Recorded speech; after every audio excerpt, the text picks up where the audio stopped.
Hello' everyone welcome to the channel. আজি আৰু এটা নতুন ভিডিঅ' লৈ আহিছোঁ মই সকলোৰে বাবে। আৰু আজি এই ভিডিঅ'টোত মই আলোচনা কৰিম যে যিসকল এবাৰ হাই ছেকেণ্ডেৰীত আহিছা, ক্লাছ 11ত আহিছা আৰু কি বিষয় আমি ছাবজেক্ট ল'ব লাগে অলৰেডি ক'লোঁ। আজি আমি কথা পাতিম যে তোমালোকে কি কি কিতাপ ল'ব লাগে ছায়েন্সত, ঠিক আছে। বহুতে মোক সোধে যে ছায়েন্সত আমি কি কিতাপ ল'ব লাগিব। মই মেডিকেল লাইনত যাব বিচাৰোঁ, মই কি কিতাপ ল'ব বিচাৰোঁ, মই ইঞ্জিনিয়াৰিং লাইনত যাব বিচাৰোঁ, মই কি কিতাপ ল'ব বিচাৰোঁ।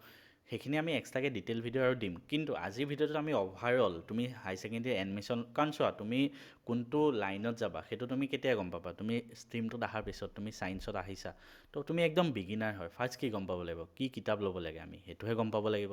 তো সেইবাবে আজি মই লৈ আহিছোঁ তোমালোকৰ মাজলৈ যে তুমি কোনখন কিতাপ ল'ব লাগে, ঠিক আছে। ৰেফাৰেঞ্চ বুক কি ল'ব লাগে, কাৰণ আমি এতিয়া ক্লাছ 10লৈকে আমি অকল মেইন বুক কেইখন পঢ়ি আহিছিলোঁ। হাই ছেকেণ্ডেৰী সেইটো হ'লে নহ'ব। সেইটোতো হ'লেও তুমি বৰ্ডতো ভাল নম্বৰ নোপোৱা, এণ্ট্ৰেঞ্চো ক্ৰেক নকৰা। গতিকে আমি ধুনীয়াকৈ গোটেই কিতাপখিনি ডিটেইলছত ডিছকাছ কৰিম। আৰু এই কিতাপখিনিৰ লিংক মই ডেছক্ৰিপশ্যনত দি দিম। ডাইৰেক্ট এমেজনৰ লিংক থাকিব, তাত গৈ ডাইৰেক্ট ক্লিক কৰিবা, ডাইৰেক্ট বাই কৰি ল'ব পাৰা, বেলেগ ক'তো নগ'লেও হ'ল তেতিয়া, ঠিক আছে। প্ৰথম কথা আমি NCERT কিতাপ ল'ব লাগিব, ঠিক আছে। আমি কি লাগিব, যেনেকৈ তোমালোকে ক্লাছ 10ত মেইন বুক কেইখন আছিলে, ঠিক তেনেকৈ হাই ছেকেণ্ডেৰীটো তোমালোকৰ কি থাকিব, মেইন বুক কেইখন থাকিব, ঠিক আছে। চ' আমি ফাৰ্ষ্ট কি কৰিম, মেইন বুক কেইখন ল'ম। কিহৰ তুমি যি ছাবজেক্ট লোৱা প্ৰত্যেকটো ছাবজেক্টৰে মেইন বুক। যেনেকৈ এখন মেথছৰ মেইন বুক, এখন কেমেষ্ট্ৰিৰ NCERT বুক, তাৰপিছত বহুতকেইটা পাৰ্ট থাকে, কিছুমানত দুটা পাৰ্টটো থাকে মানে, এখন বায়'লজিৰ ধৰা, এখন ফিজিক্সৰ। তো NCERT কিতাপকেইখন লৈ লোৱা, ঠিক আছে। তো আমি কি কৰিম, প্ৰথম NCERT কিতাপ ক'ৰ পৰা কিনিম। NCERT কিতাপ অনলাইন নালাগে, তোমালোকে যিকোনো কিতাপৰ দোকানত বুক ষ্ট'ৰত যাবা, তাতে ক'বা লেটেষ্ট NCERT কিতাপ লেটেষ্টখন ল'বা, হা, পুৰণা নল'বা। কাৰণ পুৰণাত কিছুমান বস্তু হয়তো নতুনখনত চেঞ্জ কৰিব পাৰে, সেইবাবে পুৰণা নল'বা, নতুন ল'বা। যিকোনো কিতাপৰ দোকানত গৈ NCERT লেটেষ্ট কিতাপকেইখন ফাৰ্ষ্ট কিনি লোৱা হ'ল। এইখিনিতে আৰু এটা কথা কৈ থওঁ, বহুত ল'ৰা ছোৱালী কি হয়, অসমীয়া মিডিয়ামৰ পৰা আহে, ক্লাছ 11-12ত আমি ইংলিছ মিডিয়াম ল'ব লাগে। তো তোমালোকে হয়তো কিতাপকেইখন পঢ়োঁতে টান পাবা, এই শব্দবিলাক আগতে পোৱাই নাই। তো তোমালোকে যদি সম্ভৱ, ঠিক আছে, তোমালোকৰ যদি সামৰ্থ্য হয়, তেনেহ'লে কি কৰিবা, এই কিতাপকেইখনৰে আছামিজ ভাৰ্চনটো লৈ ল'বা NCERTৰ, ঠিক আছে। আছামিজ মিডিয়ামৰ কিতাপকেইখনো লৈ ল'বা NCERT। ক'ত পাবা, কিতাপৰ দোকানখনতে আছামিজ মিডিয়াম লৈ ল'বা। যদি তোমালোকে আৰ্থিকভাৱে সিমানখিনি সবল হয় ল'ব পাৰা, বা নল'লেও তোমালোকে ইয়াৰ PDF অনলাইন মাৰিলে PDFো পাই যাবা। তো PDF কিবা বুজি নাপালে NCERT মেইন বুক ইংলিছ মিডিয়ামখনতো ল'বই লাগিব, ঠিক আছে। কিন্তু অসমীয়াখন যদি তোমালোকে ল'ব নোৱাৰাও, PDF চাৰ্চ কৰিবা, কিবা বস্তু বুজি নাপালে অসমীয়াটো পাই যাবা, ঠিক আছে। তো ফাৰ্ষ্ট আমাৰ কি হ'ব, আমি NCERT ল'ব লাগিব। নেক্সট, এতিয়া কথাটো হ'ল, আমি NCERT পঢ়িলে আমি চব বস্তু বুজি নাপাওঁ, ঠিক আছে। NCERT অকল যদি তুমি NCERT লৈ পঢ়া, ফিজিক্স হওক, মেথছ হওক বা কেমেষ্ট্ৰি, বহুত ক্ষেত্ৰত আমি বুজিয়ে নাপাম কি লিখা। স্পেচিয়েলি ফিজিক্সত তুমি যদি ফিজিক্সৰ NCERT কিতাপখন মেলি চোৱা, তাত ইমান টানকৈ লিখা আছে। ছেকেণ্ড কথা, কুৱেশ্যন ইমান বেছি কিবা কিবি খেলি মেলিকৈ আছে, তুমি একোৱে মাথাৰ ওপৰেদি যাব চব, লাষ্টত গৈ ক'বা ছায়েন্স বহুত টান হয়। গতিকে আমি সহজভাৱে বস্তুবিলাক পঢ়িব লাগিব। আমাৰ ওচৰত যদি ধুনীয়াকৈ বস্তুবিলাক একদম লিখা আছে, আমি চাই পেলাই পঢ়িব পাৰোঁ। তো আজি এই ভিডিঅ'টোত মই এইটো কথা কৈ আছোঁ, মই যি কিতাপ লৈছিলোঁ মই কিন্তু সেইখিনিয়ে দি আছোঁ, ঠিক আছে। কাৰণ ময়ো এইখিনি লৈয়ে পঢ়িছিলোঁ, মই নিজেও এইখিনি লৈ হাই ছেকেণ্ডেৰী 94% পাইছিলোঁ। তাৰ উপৰি JEE মেইনছ ক্ৰেক কৰিছিলোঁ, NDA ক্ৰেক কৰিছিলোঁ। এতিয়া চোৱা, ফিজিক্স, প্ৰথম ফিজিক্সৰ পৰা আৰম্ভ কৰিছোঁ। ফিজিক্স NCERT হ'লে নহ'ব, আমাক লাগিব আৰু কি, ৰেফাৰেঞ্চ বুক। তো ৰেফাৰেঞ্চ বুকত কি থাকে জানানে, ৰেফাৰেঞ্চ বুক কি হয় এনেকুৱা, ৰেফাৰেঞ্চ বুক বহুত ডাঙৰ হয় কিন্তু, ঠিক আছে। তো ৰেফাৰেঞ্চ বুকত কি থাকে, ধুনীয়াকৈ বুজোৱা থাকে, এক্সপ্লেনেশ্যন ধুনীয়াকৈ। মই ইমানেই কৈছোঁ, আজিৰ দিনততো টিউশ্যন বা অনলাইন ইউটিউবত চব বুজি লোৱা, আমাৰ দিনত সেনেকুৱা নাছিলে। আমি অকল ক্লাছ যাওঁ, মই একো এক্সট্ৰা টিউশ্যনো লোৱা নাই। কিন্তু তাৰ পিছতো মই সেইখিনি পাৰিলোঁ, কিয়, কাৰণ ৰেফাৰেঞ্চ বুক মই বহুত পঢ়িছোঁ। ক্লাছততো চব বুজাই দিব নোৱাৰে ন, অভিয়াছলি। তো ৰেফাৰেঞ্চ বুকখনৰ পৰাই মই পঢ়োঁ। আৰু ৰেফাৰেঞ্চ বুকত সেনেকুৱাকৈ লিখা আছে, ধৰক একো টিচাৰ নোহোৱাকৈও তুমি বুজি যাব পাৰি, ইমান ধুনীয়াকৈ লিখা থাকে।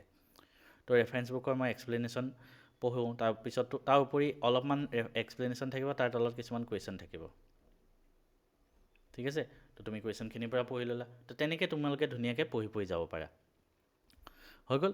তো ফিজিক্সৰ বাবে কি ৰেফাৰেঞ্চ বুক ল'ব লাগে, এতিয়া বহুতে সুধিব।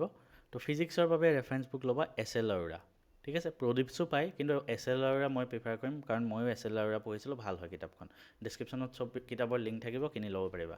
নেক্সট, কিতাপবিলাক বহুত ডাঙৰ আৰু হয়তো প্ৰাইচো 1000 মান হয় কিন্তু, আগতে কৈ দিছোঁ। Next, biology. বায়'লজিৰ বাবেও ৰেফাৰেঞ্চ বুক লাগিব। বায়'লজিৰ বাবে প্ৰদীপছ, মই বায়'লজি নাছিলে কিন্তু মোৰ লগৰ চবেই প্ৰদীপছ ইউজ কৰিছিলে, ঠিক আছে। কেমেষ্ট্ৰিৰ বাবে মই ইউজ কৰিছিলোঁ প্ৰদীপছ, কাৰণ কেমেষ্ট্ৰিৰ বাবে প্ৰদীপছে ভাল, বহুত ধুনীয়াকৈ তাত এক্সপ্লেনেশ্যন আৰু চব আছে ধুনীয়াকৈ, তো প্ৰদীপছ পঢ়িবা, ঠিক আছে। নেক্সট মেথছৰ বাবে R.D. শৰ্মা। অভিয়াছলি R.D. শৰ্মাতকৈ ভাল ৰেফাৰেঞ্চ বুক নাই মেথছৰ বাবে ৰেফাৰেঞ্চ বুক, তো R.D. শৰ্মা লোৱা, কাৰণ NCERT-খিনিও কৰি যাবা আৰু কেনেকৈ কৰিব লাগে কিছুমান বস্তু যদি বুজি নোপোৱা R.C. শৰ্মা কৰিবা, আৰু R.D. শৰ্মাৰ কিছুমান নতুন কুৱেশ্যন পাবা, তো তোমালোকে সেইখিনিও কৰিব পাৰিবা, ঠিক আছে। তো এইখিনি আমি ৰেফাৰেঞ্চ বুকৰ কথা পাতিলোঁ। গোটেই কিতাপখিনিৰ লিংক ডেছক্ৰিপশ্যনত থাকিব, মই আকৌ কৈছোঁ।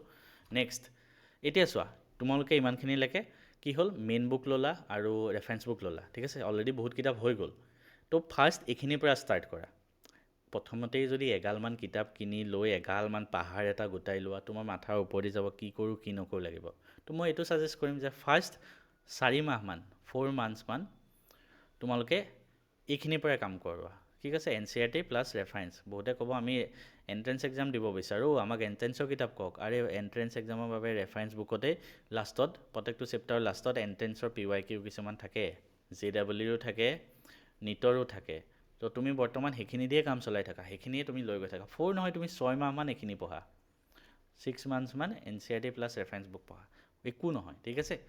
অকল এইখিনি পঢ়া 4 মাহ বা 6 মাহ, 4 মাহৰ পৰা 6 মাহ এইখিনি পঢ়া। লাহে লাহে যেতিয়া তোমাৰ আয়ত্ত হৈ যাব, তাৰপিছত আমি অলপমান এণ্ট্ৰেঞ্চৰ ফাললৈ মুখটো মেলিব লাগিব আৰু অলপ ডিটেইলছত সোমাব লাগিব এণ্ট্ৰেঞ্চত। তো তাৰপিছত আমি গম পাব লাগিব এণ্ট্ৰেঞ্চত কেনেকুৱা প্ৰশ্ন আহে, ঠিক আছে। কাৰণ আমি ফাৰ্ষ্ট গম পাবলৈ কেনেকুৱা ধৰণৰ প্ৰশ্ন আহে, তেতিয়াহে আমি প্ৰিপেৰেশ্যন আৰম্ভ কৰিম। প্লাছ এণ্ট্ৰেঞ্চৰ বহুত কুৱেশ্যন বাৰে বাৰে ৰিপিট হৈ থাকে, তো সেইবাবে PYQ চোৱাটো বহুত আৱশ্যক। তো যিকোনো ব্ৰেণ্ডৰ তুমি প্ৰিভিয়াছ ইয়াৰ কুৱেশ্যন বুক ল'ব পাৰা। মই MTG লৈছিলোঁ যেতিয়া, এতিয়া এইকেইখন মই দেখাইছোঁ ফিজিক্সৱালা ব্ৰেণ্ডৰ চাগে, তুমি যিকোনো ব্ৰেণ্ডৰ ল'ব পাৰা।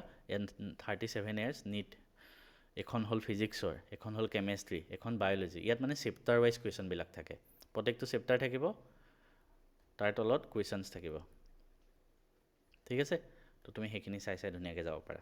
চিমিলাৰলি কোনোবা যদি JEE কাৰণে প্ৰিপেৰেশ্যন কৰিব বিচাৰিছা, মই JEE MTG লৈছিলোঁ, এখন ফিজিক্স, এখন কেমেষ্ট্ৰি, এখন মেথছ, CM। তো এইকেইখন PYQ, ঠিক আছে। তো প্ৰথম PYQ কেইখন ল'বা, তো তোমালোকে প্ৰিভিয়াছ ইয়াৰ কুৱেশ্যন কেনেকুৱা আহে গম পাবা, ঠিক আছে। তো গম পাই তোমালোকে প্ৰিপেৰেশ্যন আৰম্ভ কৰিব পাৰিবা। তো এইখিনি লৈ প্ৰিপেৰেশ্যনটো আৰম্ভ কৰি থাকা, 4 মাহ 6 মাহ 7 মাহ যিমানখিনি দিন হয়। ইয়াৰ পিছতো কিন্তু প্ৰত্যেকটো এইখিনি পঢ়িলেই নহ'ব, এইখিনি পঢ়িলে তুমি JEE বা NEET ক্ৰেক কৰিব কেতিয়াও নোৱাৰা, ঠিক আছে। ইয়াৰ উপৰি আৰু কিছুমান ডিটেইলছ বুক পঢ়িব লাগিব। তো সেইখিনি কেনেকৈ গম পাবা, মই আৰু এক্সট্ৰা ভিডিঅ' বনাম য'ত JEE মেইনছ, NEET বা প্ৰত্যেকটো এক্সামৰ বাবে কি কি কিতাপ পঢ়িব লাগে, এইখিনিতো লাগিবই, তাৰ উপৰি আৰু কিছুমান এক্সট্ৰা বুক লাগিব। সেই এক্সট্ৰা বুকছখিনি মই ধুনীয়াকৈ আমাৰ আৰু আহিবলগীয়া ভিডিঅ'সমূহত মই তোমালোকক দি গৈ থাকিম, তাৰ পৰা তোমালোকে চাব পাৰিবা। ভিডিঅ'টো যদি ভাল লাগিল চেনেলটো এবাৰ ছাবস্ক্ৰাইব কৰি থৈ যোৱা।